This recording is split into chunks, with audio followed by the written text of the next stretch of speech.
संसाधन और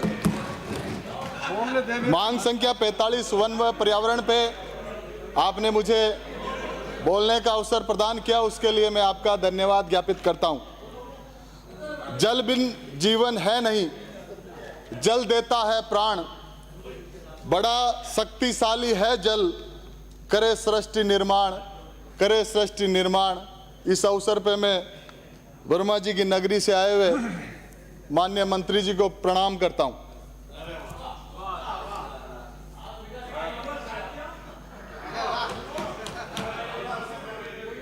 सभापति जी, सर्वप्रथम मैं कुछ तथ्यात्मक आंकड़ों पर आपका ध्यान आकर्षित करना चाहता हूं। जल संकट इस समय इस देश ही नहीं पूरी विश्व की समस्या है। चूंकि भारत वैश्विक जनसंख्या में 18% आबादी इस देश में निवास करती है, लेकिन विश्व के स्वच्छ जल संसाधन का मात्र 4% जल ही यहां उपलब्ध है। राजस्थान की स्थिति इस संदर्भ में और चिंताजनक है।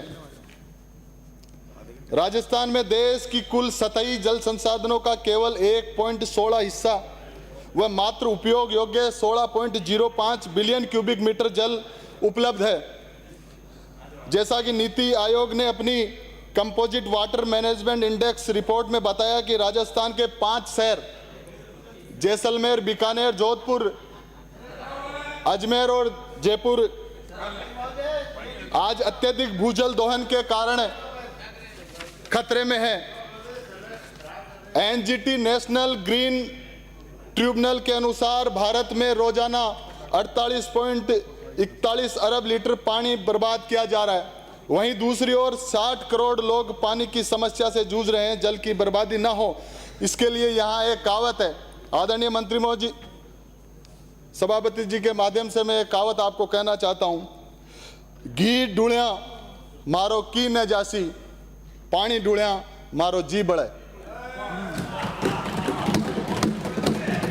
आज देश में पीने योग्य जल की गुणवत्ता की स्थिति अत्यंत शोचनीय विचारणीय है। जल की गुणवत्ता सूचकांक में 122 देशों में भारत 120वें नंबर पे है, जो बड़ा चिंताजनक विषय है। आदरणीय सभापति जी, विश्व बैंक की रिपोर्ट के अनुसार भारत में जल संसाधनों की कमी लगातार इसी तरह रही तो 2050 तक कृषि उत्पादकता में 50% की गिरावट आ सकती है। और आपने और हमने अखबारों में पढ़ा होगा कि आज भारत जैसे कृषि प्रधान देश को भी गेहूं बाहर से मंगाना पड़ रहा है। और यही ऐसा ही चलता रहा तो देश की जीडीपी के 6% का नुकसान लगातार हमें हो सकता है। वर्तमान में विश्व ने यह देखा कि जल संकट के कारण दक्षिण अफ्रीका का एक शहर केपटाउन है, जिसमें जल विहीन शहर उसे घोषित किया गया। और ऐसा ही यदि चलता रहा तो इस प्रदेश की स्थिति भी बड़ी विकट हो जाएगी। आदरणीय सभापति जी, जब समय पे जल नहीं मिले, 5 साल लड़ते रहे हम। जल पर तो सबका अधिकार है। मैं धन्यवाद देना चाहता हूं पूर्व मुख्यमंत्री जी को, जिन्होंने 2017-18 में ईआरसीपी प्रोजेक्ट को तैयार किया।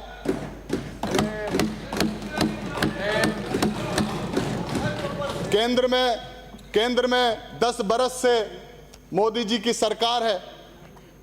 लगातार कांग्रेस पार्टी कहती आ रही है कि ईआरसीपी को राष्ट्रीय परियोजना घोषित करो, लेकिन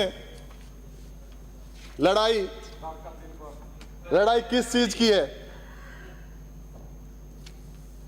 जब फसल सूखकर जल के बिन तिनका तिनका बन गिर जाए, फिर होने वाली वर्षा का रह जाता कोई अर्थ नहीं, रह जाता कोई अर्थ नहीं। इसलिए 5 साल तो आपने खराब कर दिए, लेकिन अब हम नौजवानों को आशा है कि नौजवानों को नौकरी देने में आप असमर्थ हो, कम से कम पानी दे दो, तो पानी से हमारे आने वाले नौजवान की पीढ़ी कम से कम कृषि कार्य करके अपने रोजमर्रा का काम तो कर सके।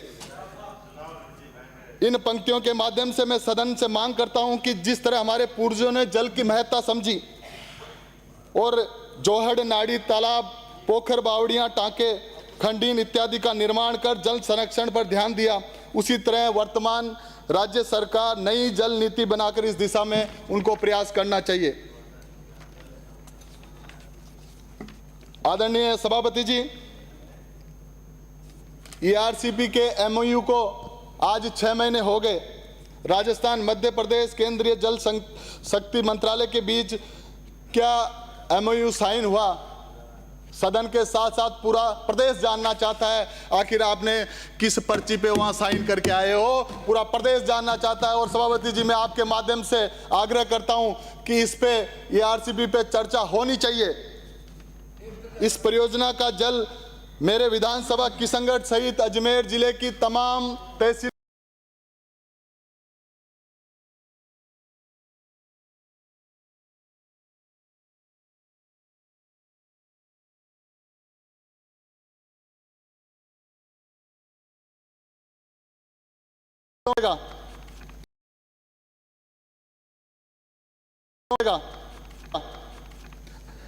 आदरणीय सभापति जी, मेरे विधानसभा क्षेत्र के कोडिया सागर, अराई, विजय सागर, लांबा, सुख सागर, जवाहर सागर, सिरोंज, मुंडोती डैम, मनोहरपुरा, किशन सागर, गागुंदा, न्यू बरोल टैंक, उम्मेद सागर, नोहरिया, राम सागर, रामपुरा, तिलोनिया तालाब, राम सरोवर, बांदर सिंदरी, गोवर्धन, हनुमान सागर, बरना, रलावता, सरगांव, काचरिया, ऐसे अनेक तालाब, सुंदर तालाब बने हुए हैं। यदि ERCP का पानी उसमें आ जाए तो हमारे क्षेत्र में जो वाटर लेवल गायब हुआ वो वाटर लेवल वापस रिचार्ज हो जाएगा। इसलिए मैं आपसे यह निवेदन करने आया हूं। आदरणीय सभापति जी, मैं आपके माध्यम से मंत्री जी ने जिस प्रकार से बजट में अपने विभाग में जल स्वावलंबन की 2.0 के तहत 20,000 गाँवों में 5 लाख जल संचयन इकाइयां बनाने की घोषणा की, इसी तरह बजट में रन ऑफ वाटर ग्रिड व राजस्थान इरिगेशन वाटर ग्रिड की बात की।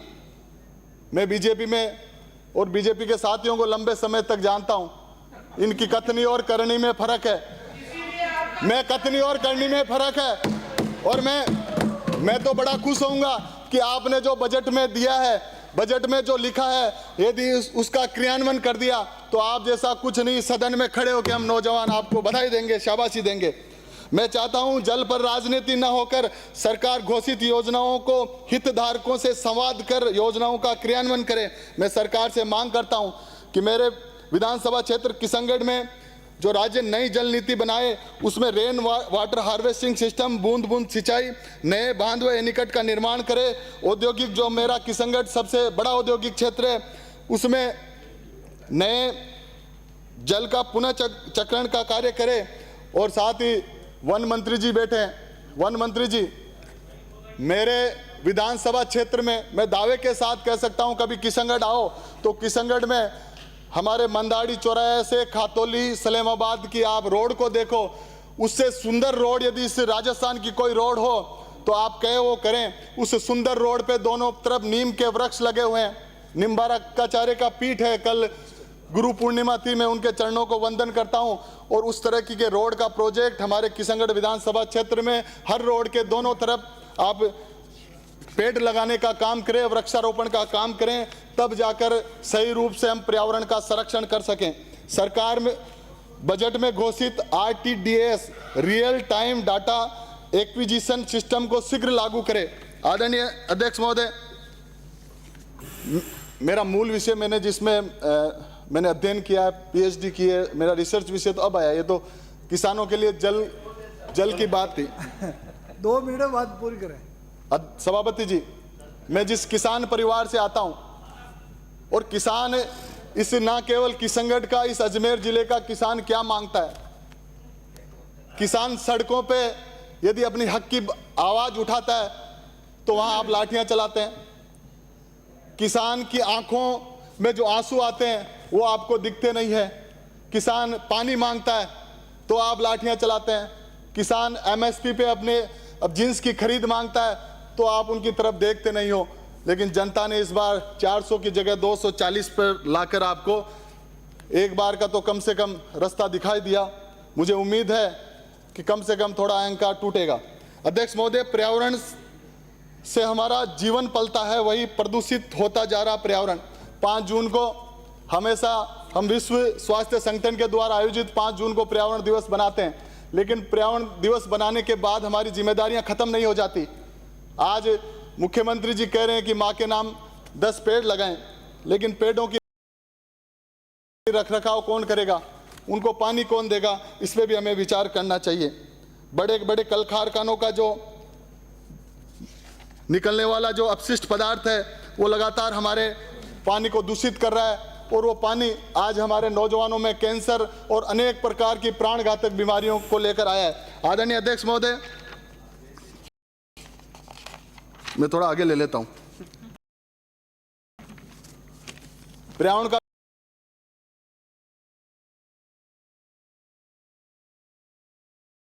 विषय बड़ा गंभीर विषय है। जिस प्रकार का एनवायरनमेंट अपने को देखने को मिल रहा है, अतिवृष्टि, अनावृष्टि, कभी कभी एकदम बहुत ज्यादा बारिश हो जाती है, कभी सूखा हो जाता है। माननीय महोदय, ये शहर भी क्या शहर है, हवाओं में धुआं है, फिजाओं में जहर है।